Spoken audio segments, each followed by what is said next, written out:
This is East Asia Tonight. Good evening, I'm Ateli Edwards. Tonight's top stories. Top Iranian security chief Ali Larijani has reportedly been killed in an Israeli airstrike. His death is yet to be confirmed by Tehran.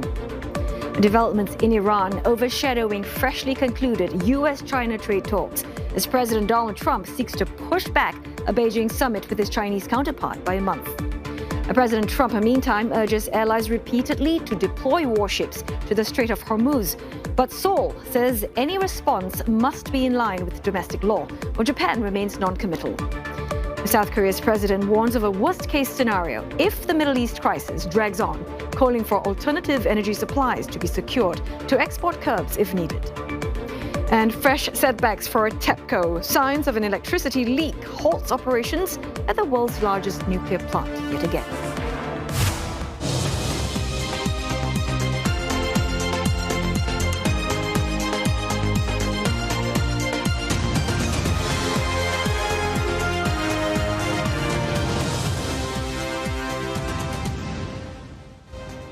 Ahead on the bulletin, China puts childbirth in focus after its 2 sessions with a push for a more family-friendly future.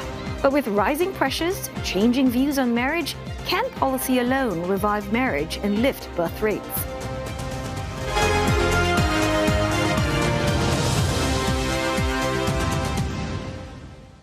Well, before we get to our top stories, breaking news from the war on Iran. Israel says it has killed Tehran's powerful national security chief, Ali Larijani, in an overnight strike. He was reportedly killed along with the commander of Tehran's Basij paramilitary force. Iran has yet to confirm the deaths, and I will be bringing you more updates as they come later this hour.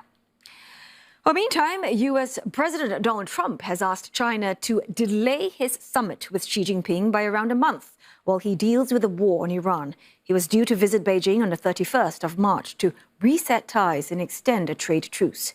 Well, there have been mixed messages about the reason for the delay. On Sunday, Mr. Trump said that he might postpone the meeting if China did not help to unblock oil flow in the Strait of Hormuz. But yesterday, Treasury Secretary Scott Bessent clarified that Mr. Trump simply needs to coordinate the war effort. I'm looking forward to being with him. We have a very good relationship, but because of the war, there's no tricks to it either. It's not like, oh, gee, I'm waiting. It's very simple.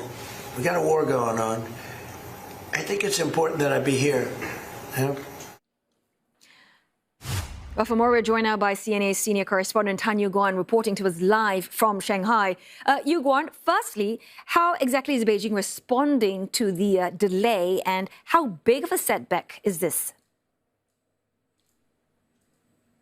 Well, Telly, what a difference a day makes, isn't it? Almost completely different reasons for the delay from the US side. China's foreign ministry did respond this afternoon, and it's a rather careful response. And the easiest to see that is really to look at what different people are saying. As you reported, Trump first made this sound like leverage, saying that he might postpone the trip if China did not help with unblocking the blockade at the Straits of Hormuz. Then Scott Bessent then gave a much narrower explanation, saying that Trump wants to stay in Washington to coordinate the Iran war effort and that traveling abroad right now might not be optimal. So which answer did China choose to highlight this afternoon? Well, you probably guessed it, the face-saving one. China's foreign ministry spokesperson Ling Jian said in Beijing that Beijing had noted the visit to Hormuz were wrong, while stressing that both sides are still in communication about the trip.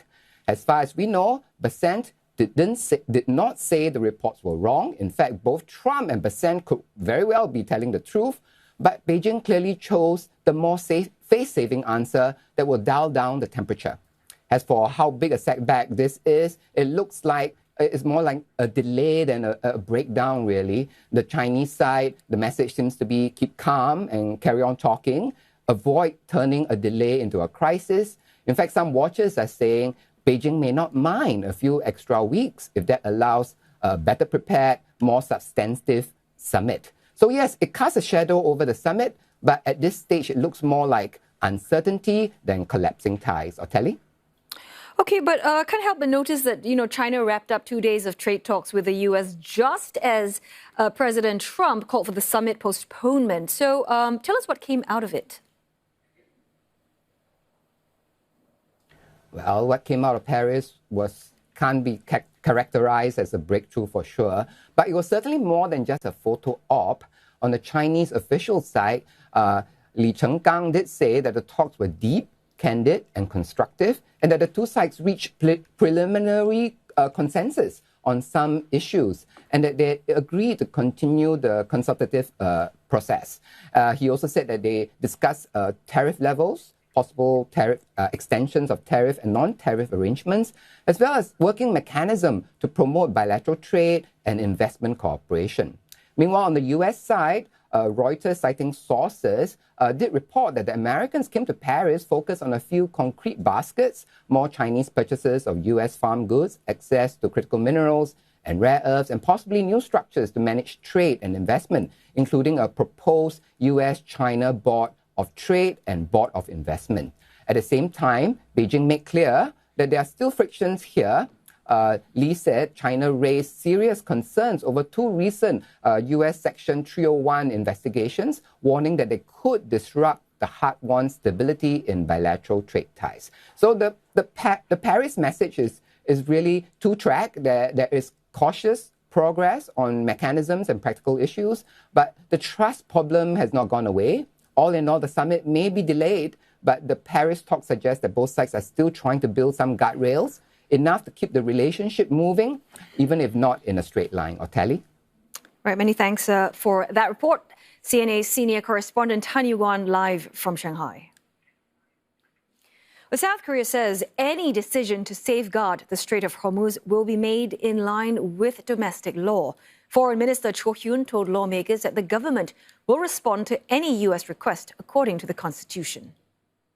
파병 그 자체에 대해서는 미국 측과 논의가 있었느냐에 대해서 저로서는 지금 현재로서는 답변 드리기가 참 곤란하다는 말씀을 드립니다.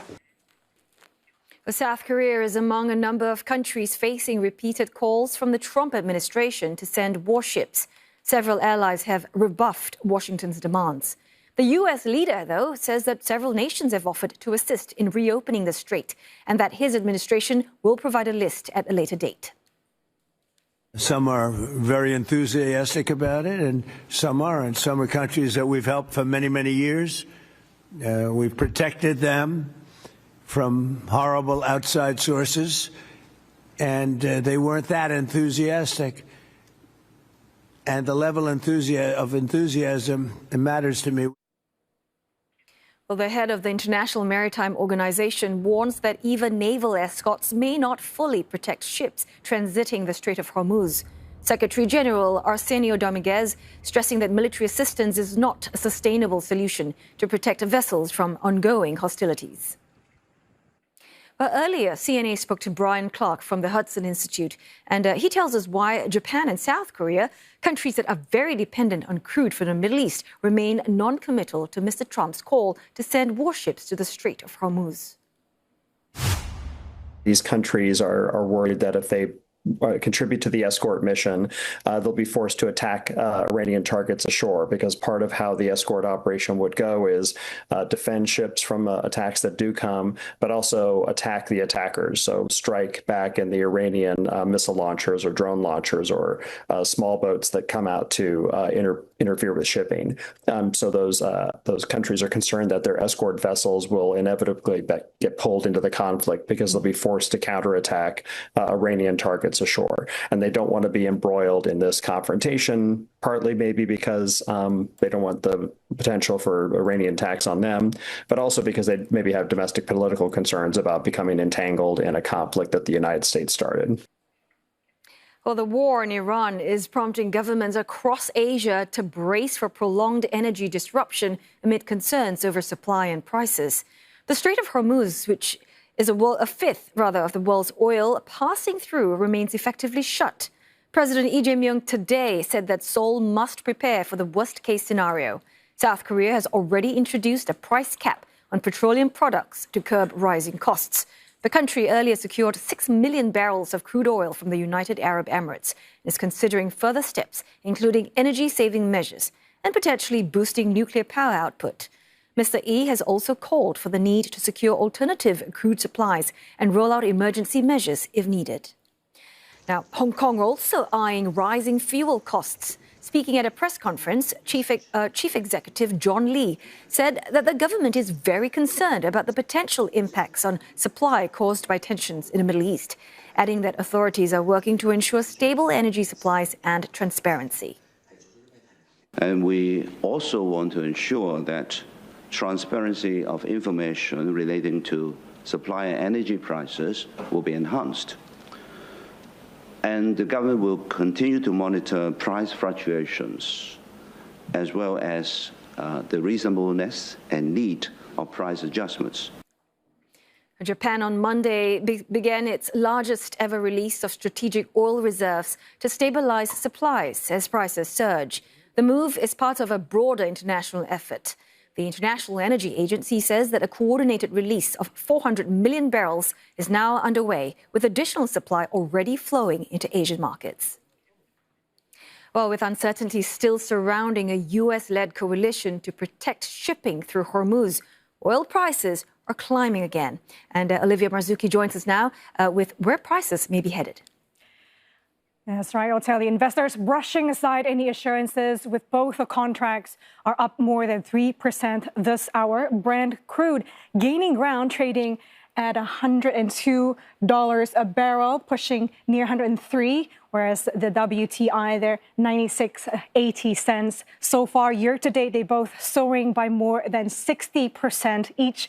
And experts are saying that prices might continue to spike further as Iran renews attacks on U.S. Gulf allies. Well, we have more business updates after the break.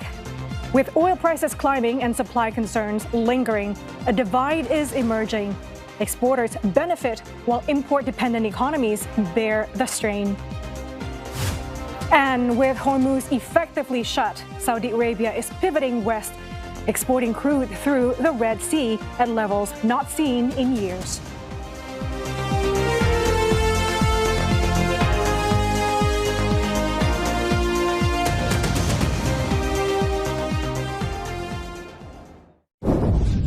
CNA Summit 2026 was held in Jakarta for the very first time, bringing together business leaders and policymakers to explore smart growth in a new era. Guest of honor, Mr. Rosan Roslani, delivered the keynote address that set the tone for discussions on investment and innovation. Very insightful considering the current turbulence and also the challenges that we face. Against a backdrop of global uncertainty, leaders underscored the importance of resilience and strong execution.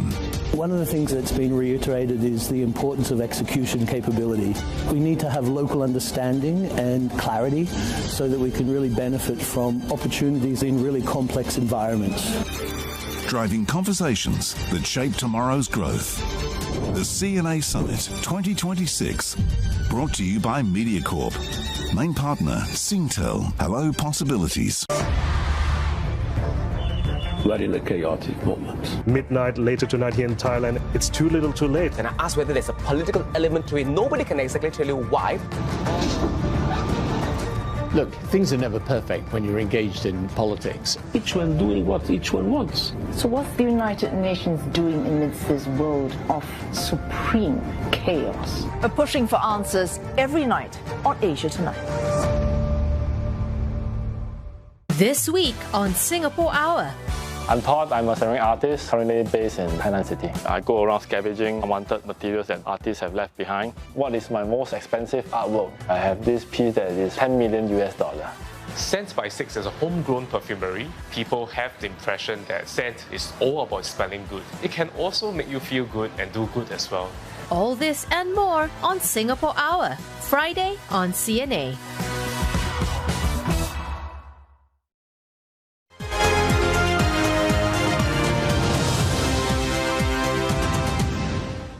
Hello again. You are just in time for a business update with Olivia Marzuki. So, Liv, global energy crisis, it's intensifying apparently. Even the International Maritime Organization, they have raised a major red flag, didn't they? Absolutely, Otelli. So safety concerns are being brought up by the UN agency responsible for regulating global shipping. The head of the International Maritime Organization, or IMO, says that naval escorts in the Strait of Hormuz will not guarantee ships' safety.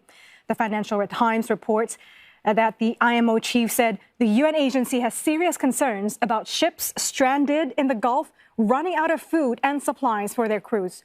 The IMO Council will meet for an extraordinary session tomorrow in London to address the impact of the Middle East conflict on shipping and seafarers. In the meantime, the organization has urged ship managers not to sail and not to put seafarers or vessels at risk.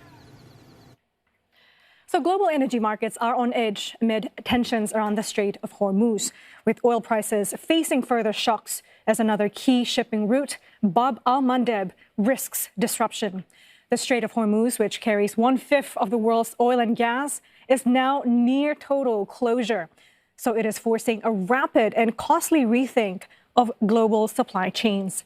Saudi Arabia is rerouting its oil through a 1,200-kilometer pipeline to its Red Sea port at Yanbu. And the port, which usually sees only 2 supertankers a month, saw 22 tankers loaded on a single day last week. But tankers getting to the port of Yanbu have to pass through the Bab el-Mandeb Strait. Yemen's Iran-aligned Houthi militants attacked vessels transiting that waterway from end of 2023 to last November, calling it revenge for Israel's war in Gaza. Meanwhile, the Houthis have yet to launch any attacks, but its leaders have warned it could take action. Houthi attack or not, analysts say that Iranian missiles are still the biggest threat, with the Red Sea within range of its ballistic missiles. Now, with tankers coiled into the Red Sea, a move by Houthis or Iran to block the Bab el-Mandeb would further cripple global oil supplies, as Arab oil exporters would have no available port and tankers trapped in the Persian Gulf and Red Sea. While ships stuck in the Red Sea could exit through the Suez Canal, most of the oil cargoes loaded at Yanbu are destined for Asia, and that would significantly add costs. Gulf oil exporters are reaping huge gains as prices surge and as the U.S. lets Iranian shipments go through to avoid further destabilizing already conflict-shaken crude markets. Treasury Secretary Scott Bessent has said Washington is prepared to tolerate the Iranian sales despite existing U.S. sanctions. The disruption has helped drive oil prices to above $100 a barrel as other Middle Eastern countries have dramatically curbed their crude production as they have no way to export or to store it. Both contracts up more than 30% since the conflict began. According to data firm Kepler, at least 13 supertankers have loaded crude at Iran's main export terminal on Karg Island since the war began at the end of last month. About 24 million barrels of Iranian oil have passed through the Strait of Hormuz in that period. This volume of oil represents roughly $114 million a day of revenue. American oil producers, too, on track to make significant gains. U.S. oil companies can expect $63 billion boost, according to consultancy firm Rystad Energy. Shares in major oil companies have surged to record highs since the war in Iran began. The combined market value of the 6 listed Western supermajors has risen by more than $130 billion. While energy exporters prosper, import-dependent Asian economies are bearing the cost. Thailand has energy deficit equivalent to 7.4% of GDP, followed by South Korea at 5.7%, and Singapore, Vietnam, and Taiwan. Their stock markets reflecting the hit from higher energy costs and uncertainties brought on by the conflict. South Korea has suffered the worst, with its market down 12.2% in the last 2 weeks. And Thailand is down 10.7%, Japan 7.2%, and India 5.7%. Now, another story, NVIDIA expects its next generation AI chips to reach revenue of more than $1 trillion by the end of next year. The world's most valuable company had earlier projected its Blackwell and Vera Rubin chips would bring $500 billion in sales by the end of this year. Right here where I stand, I see through 2027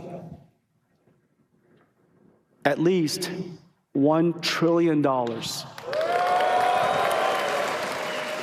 CEO Jensen Huang there outlined the firm's strategy to defend its dominance in the fast-growing AI market at the company's annual GTC conference.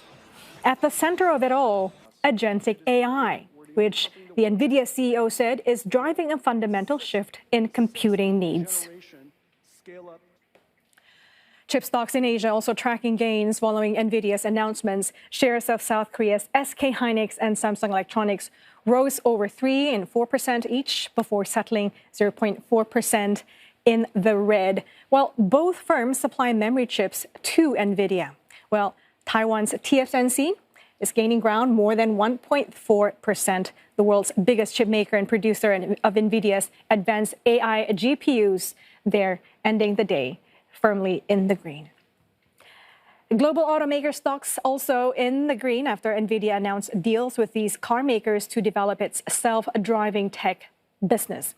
Hyundai, Nissan, as well as China, BYD and Geely all logging solid gains. Earlier on CNA, Daniel Ives of Wedbush Securities explains why NVIDIA's $1 trillion revenue projection may not have moved the needle for investors. Yeah, look, I think investors are still digesting this, but ultimately it's a stunner. I mean, I think $1 trillion is probably going to be 1.3 to 1.5 trillion. I mean, there's one chip in the world fueling the AI revolution, and that's NVIDIA. I mean, when it comes to Grok, the acquisition that they did, I think inferencing, and that's what Jensen talked about. I mean, this is going to be ultimately a doubling down. It's a $1 to $2 trillion incremental market opportunity. And look, I think Google, OpenAI, others, they're going to get their share. But at the end of the day, enterprises want NVIDIA. And I think the reality is demand to supply is 10 to 1 for NVIDIA chips. And inferencing is just going to be another flex the muscles moment for NVIDIA. And this is essentially them defending their turf when it comes to Google TPU, as well as others that are trying to, go after the inferencing market. But as Jensen talked about in terms of the trillion, and I think that's even conservative, the demand, it's stunning in terms of what's happening here. And I think enterprises are accelerating at a pace where NVIDIA, I believe there's going to be a $6 trillion market cap by 2027. Right now, it's a glass half empty view of tech in this white knuckle market. But I just believe NVIDIA is a cheap stock, and I think they're just giving further reasons that they're going to be the leader in AI for the coming years. Global chip wafer shortages are expected to last until 2030, as one of South Korea's largest conglomerates, SK Group, warns that AI-led demand is outpacing available supply. The group's chip arm, SK Hynix, is the leading supplier of high-bandwidth memory essential for AI, and its surging demand is expected to create a wafer shortage of more than 20%. The chairman said options are being explored to stabilize DRAM prices, where SK Hynix is the second largest supplier. Middle East tensions have driven up energy costs, prompting the group to consider alternative power sources. The chipmaker is also exploring a U.S. ADR listing in order to expand its global investor base. As trade at the chokehold at the Strait of Hormuz continues to be throttled, this could impact the price of your new phone or laptop, or even your electric vehicle. How? Well, it's elemental. And in the case of semiconductors, sulfur, helium, and bromine. But first, let's zoom into sulfur. The yellow pungent mineral is one of the world's most important industrial chemicals. While it occurs naturally around volcanoes and underground, the bulk of sulfur production today comes as a byproduct of oil and gas refining. Today, the Middle East accounts for 45% of global sulfur exports and nearly a quarter of production. Since the war on Iran began, prices of sulfur in China have jumped by more than 18%. Sulfur is made into sulfuric acid, which is used by chip makers to clean wafers.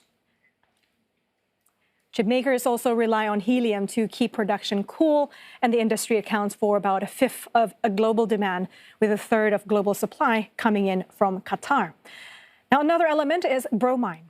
The reddish-brown liquid is used to etch patterns onto the wafers, and the Dead Sea is one of the largest sources of it. A 2023 South Korean report showed that the country imported 99% of its demand from Israel. Analysts say that the supply crunch of these elements will likely exacerbate the rising costs of semiconductors, which the energy-intensive industry is already seeing rising production costs due to elevated oil and gas prices. Now, while the fertilizer industry is likely to feel the brunt of the sulfur shortage first, experts say that metal refining will also eventually be impacted. Sulfuric acid is used to extract metals from their ores, such as copper and nickel. Indonesia produces more than half of the world's nickel and imports around 75% of sulfur from the Middle East. With a sulfur shortage, nickel refiners in Indonesia will be vying with American and African copper miners as well as fertilizer makers for whatever available stock. Nickel is a critical material for the transition to cleaner energy used in electric vehicle batteries. Indonesian nickel refiners reportedly have only up to 2 months' worth of sulfur stockpiles, and analysts say if the holdup at Hormuz continues, refiners could be forced to cut production, leading to higher nickel prices and consequently more expensive EV batteries. Things are getting more expensive, Oteli, but that's all I have in business for you. Well, thanks so very much for that report. Appreciate it, Olivia. On that note, we're going to go for another break now. But coming up on East Asia tonight, oil shock fears as the Strait of Hormuz faces disruption. Countries feel the strain with expensive oil, meaning higher inflation and slower growth. But could China be better prepared with years of oil stockpiling and expansion of renewable energy sources? Well, an expert will be joining us for more analysis on China's energy resilience after the break.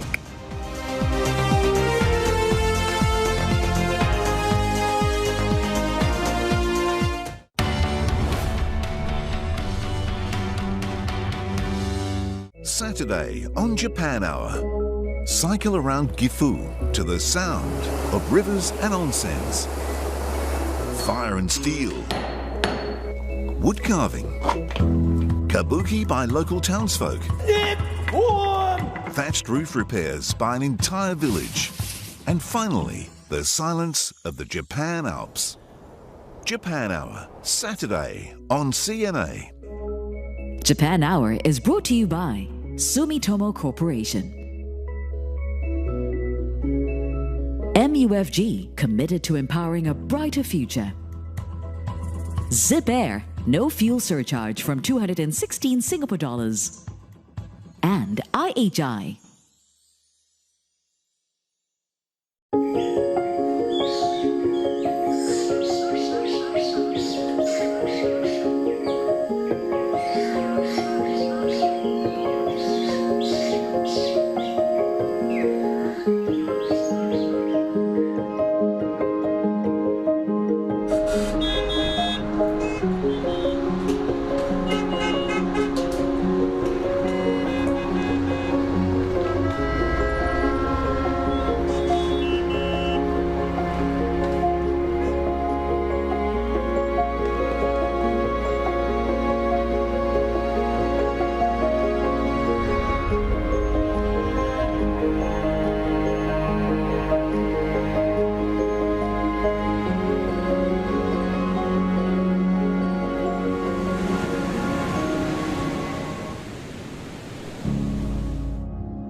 This is East Asia Tonight, and here are the headlines we're following.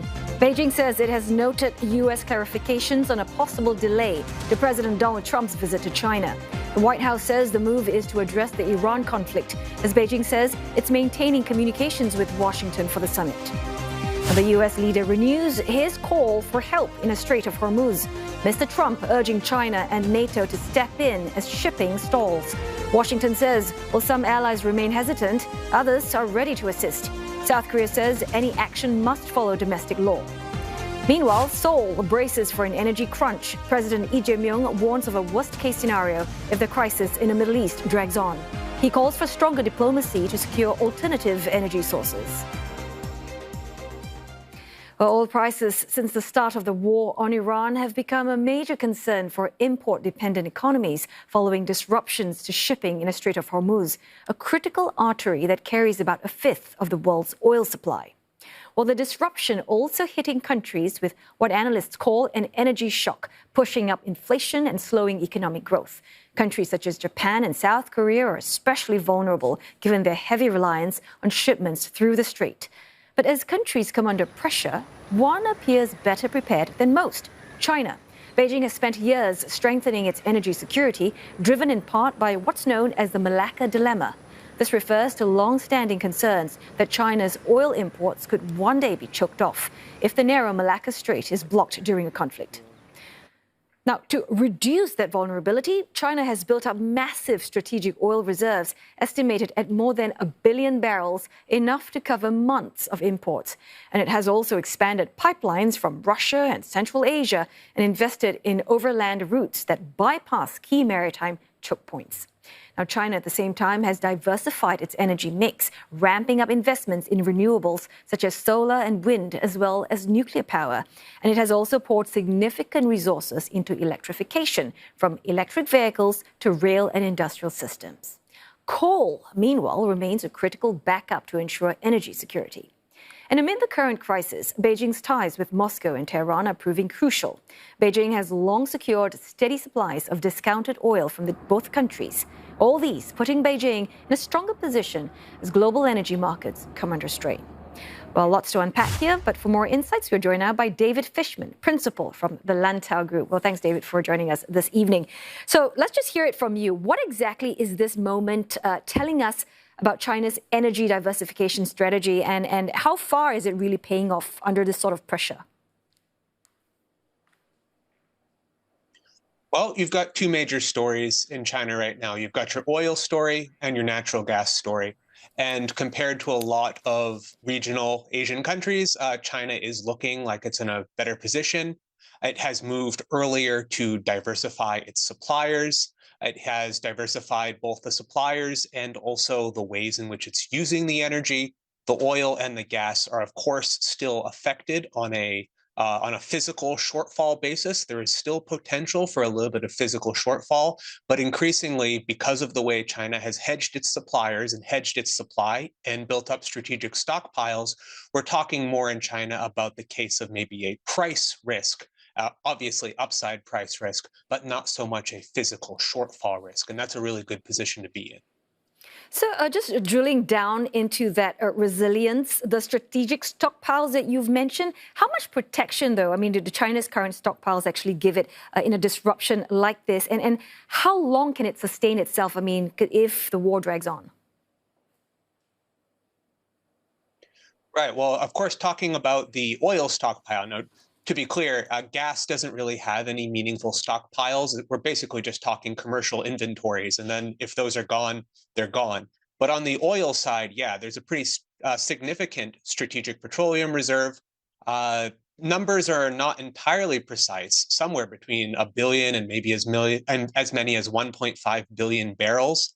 And that's sufficient to cover a total loss of imports for maybe 3 to 4 months, maybe even more. And we're not even talking about a total loss of imports here. We're talking about a disruption to imports, a certain percentage of them.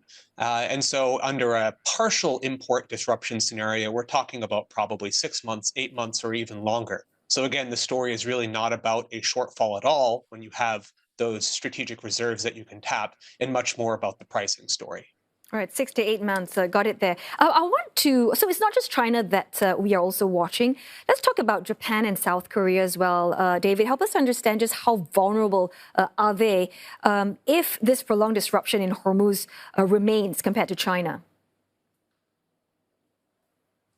Yeah, that's right. A lot more disruption in the other Northeast Asian economies with the petroleum, and then very critically with gas imports as well. Both countries heavily dependent on liquefied natural gas imports in the power sector and as industrial feedstocks. China has a little bit, significant exposure in the industrial side, but very little exposure to gas in the power side. On the other hand, South Korea and Japan are both heavily reliant on imported gas in their power sector. And so we're talking about power sector being downwind from gas, downwind from LNG, rising LNG spot prices. We're looking at marginal shortfall risk for gas, but very considerable upside risk on pricing for gas supplies, and that will translate through to power prices very shortly as well. So we're talking about everything in the industrial sector that uses electricity, from metals to chemicals to transportation. There's a lot of exposure to gas. And then, of course, the petroleum products as well. All of that is much more exposed in Japan and South Korea. And of course, it has paid off for China because they've spent years building up these alternatives. But more specifically, the pipelines and the rail links under the Belt and Road, how has that actually helped reduce the risks posed by these maritime choke points? Yeah, that's exactly it, right? Pipelines are a source that don't have to pass through potentially strategically vulnerable maritime choke points. We've got pipelines coming in from Russia, from Turkmenistan, from Myanmar, and all of these are secure land bordering countries to China, both for oil and in this case, I named a bunch of gas pipelines. So certainly a diversification strategy and going in on a strategy that really prioritizes security of supply. Security of supply means something different for different countries around the world, but certainly in a geopolitical crisis scenario like we have in the Middle East right now, you're looking at everyone running to their definition of a safe supplier. For China, a safe supplier might be a friendly country, might be an economic trade partner. For Western nations, for Europe, maybe the definition of a safe supplier is Australia in the case of gas, or maybe it's the United States in the case of petroleum. But this geopolitical realignment around the idea of running to the safe suppliers is always emphasized in a Middle Eastern crisis scenario like this, and we're seeing it again. So if we look ahead, how do you see this crisis potentially redrawing the global energy map, particularly here in Asia? Well, right now, in the short to mid-term, we're looking at shortfalls, potentially not really severe risk of shortfalls. Most of the risk is really in the pricing side. And so when we're talking about sustained price risks, we're talking about reforming long-term contracts. We're talking about reforming supply networks and preferential suppliers to kind of gel around the idea of guaranteed, stable, friendly supply sources and reducing exposure to those unstable supply sources. This is a cyclical thing, right? Anytime you have some type of flare-up of conflict that could potentially impede petroleum or gas trade, we see usually spikes in prices. And this is going to be just the latest in a long run of incidents where everyone who's exposed around Asia will be looking to rethink their supply lines. We're talking about petroleum, we're talking about gas, and then I saw in the previous segment, we're also talking about things like helium and sulfur and LPG and naphtha. If there are alternate sources for these things, long-term contracting to get around short-term exposure to the Middle East, we're going to see it now, and it's also going to factor into the calculus of Asian nations for the next year, for the next 3 years, for the next 5 years, certainly the way it did in the past for China. Well, thanks very much for helping us unpack what this means for China, as well as the wider global energy picture. Appreciate your time and thoughts. David Fishman there, principal of the Lantau Group. Now, in other news, Japanese utility company Tepco has postponed the planned start of commercial operations at its Kashiwazaki Kariwa nuclear power plant in Niigata Prefecture. Now, it was slated to begin tomorrow, and a new opening date has not been set. Tepco could not determine the cause or location of an alarm that sounded on the 12th of March that had indicated a possible small-scale electricity leak in a generator. And this marks the second time that officials postponed commercial operations at this power plant since reactor number 6 was restarted in January. Well, the delay could impact Japan's plans as it moves to boost nuclear power in its energy mix. Well, the shift is driven by Tokyo's needs for energy security, decarbonization, and to support growing demand from power-hungry sectors such as artificial intelligence.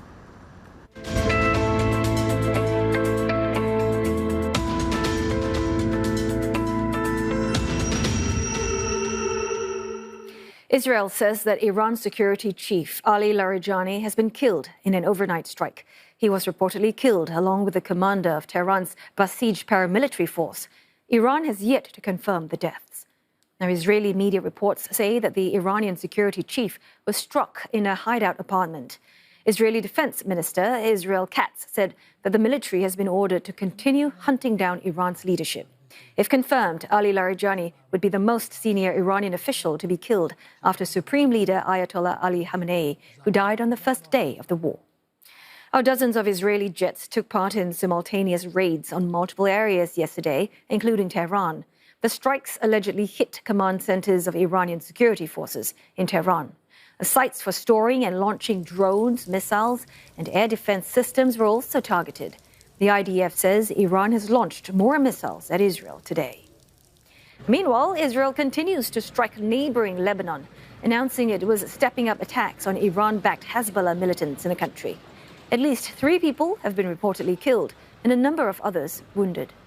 Israeli troops have pushed into southern Lebanon, prompting concerns that Israel is preparing for a deeper incursion. The war has killed at least 850 people in Lebanon, with more than 1 million civilians displaced. Meanwhile, Iranian missile and drone attacks continue to impact the surrounding Gulf region. Falling debris from a missile intercept has killed at least 1 person in UAE's capital. Now, the oil-rich Gulf has borne the brunt of Iran's attacks in response to US-Israeli strikes that sparked the war. Well, air traffic operations in the United Arab Emirates, meantime, have returned to normal after a temporary airspace closure earlier today. CNA's Yasmin Yonkers has the details. The country's civil aviation authority says that continuous real-time monitoring remains in place to ensure the highest levels of air navigation safety. Here's a look at how airports like Dubai are responding to these growing threats and the wider impact on global travel. A turbulent start to the week for Dubai International Airport, which briefly suspended flights Monday after a drone strike triggered a fire at a fuel tank near the airport. Emergency crews quickly contained the blaze and operations gradually resumed. Flights remained stable until this morning. That's when incoming missile and drone threats from Iran prompted the UAE to temporarily close its airspace, disrupting flights across a region that serves as a major global aviation hub. Airports like Dubai are increasingly relying on layered security systems to protect their airspace. These include radar, radio frequency sensors, and surveillance cameras designed to detect and track drones approaching restricted zones, allowing controllers to halt flights or alert security teams if needed. During disruptions like this, aviation watchers often turn to flight tracking platforms such as Flight Radar 24, which show aircraft movements and diversions in real time. The conflict has also disrupted travel between Europe and Asia, with many flights through the Gulf cancelled or rerouted.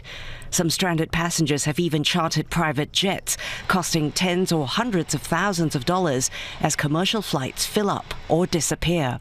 Flights had only just begun resuming in parts of the region, highlighting how quickly tensions can disrupt global air travel. So, as you've seen, airports have to be prepared for the unexpected. And for passengers traveling through major Middle East hubs, that uncertainty continues. More than 2 weeks into the conflict, it's become a constant cycle of checking flight updates. And jet fuel prices have also surged more than 80% in recent weeks, pushing airlines across Asia to raise fares, add fuel surcharges, and reroute flights as costs climb. I'm Yasmin Yonkers for CNA. And we've got more coverage on the war on Iran. If you want more of that, head to our website, cna.asia, as well as our mobile app, for commentaries such as this one by international security professor Stefan Wolf on how the conflict is threatening an energy crisis that could put backers of Ukraine under strain. Well, Afghanistan says that more than 400 people have been killed in an airstrike on a drug rehabilitation hospital in Kabul. Nearly 270 others are injured. Taliban authorities say the strike was carried out by Pakistan. Islamabad has rejected the claim, calling it false and misleading, and insists it targeted military sites and terrorist infrastructure. Now, local officials say the strike hit a large state-run rehabilitation center, leaving much of it destroyed. Overnight footage shows flames tearing through parts of the complex. Rescue teams worked through the wreckage to put out fires and recover victims. Witnesses say the bombs struck as patients were finishing evening prayers. Well, Pakistan has strongly denied targeting a hospital, calling the claims misreporting of facts. Islamabad insists the strikes were precise and aimed only at militant infrastructure, with efforts made to avoid civilian harm. They say such operations will continue as part of ongoing counter-terrorism efforts. Tensions between the two countries have been building for months. The latest strike marks a major escalation, with fighting entering its third week. Well, China has been mediating between the two sides. It reiterated its call for both parties to exercise restraint and remain calm. 阿富汗和巴基斯坦是搬不走的邻居，对话谈判是解决两国间问题的唯一有效途径。中方希望双方保持冷静克制，尽早面对面交流，尽快实现停火，通过对话解决矛盾分歧。中方已敦促阿巴两国确保中方的人员、项目和机构安全，将继续通过自身的渠道为缓局降温、两国改善关系发挥建设性作用。 A break's up next, but coming up on East Asia tonight. After China's 2 sessions, Beijing looks to build a childbirth-friendly society. From marriage to motherhood, new policies aim to shift the trend. But can they change minds and lift falling birth rates?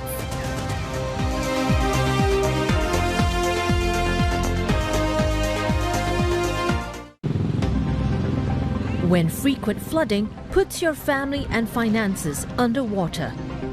The more kasi na mas mataas yung baha, the more na mas mataas yung presyo ng mga bilihin sa amin. What $100 oil means for your investment portfolio. Plus, she borrowed in minutes and ended up owing 10 times her pay. Money Mind, Wednesday on CNA.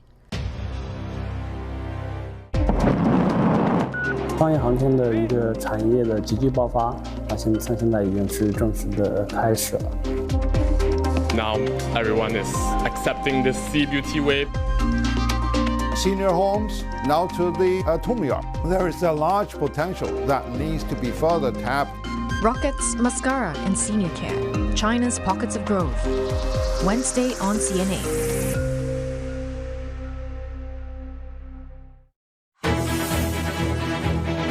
Fellow drivers, the unimaginable has happened. Machines have taken over.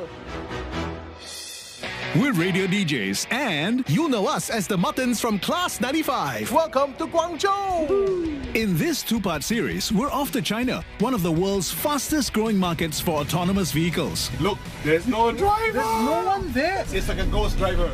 We want to find out what it takes to fully replace humans as drivers. 这个 robot taxi 就可以看到300米远的距离，它是360度去看，它没有死角，没有盲区。 3 Singaporeans are coming along on this ride. Your massage has started. Oh my goodness, this is really good. Wow, the pickup is quite strong. But I noticed it doesn't change lane often, and the speed is quite constant. What can we expect from a driverless future? I'm in an unmanned air taxi. Watch Who's Driving Now on demand at cna.asia.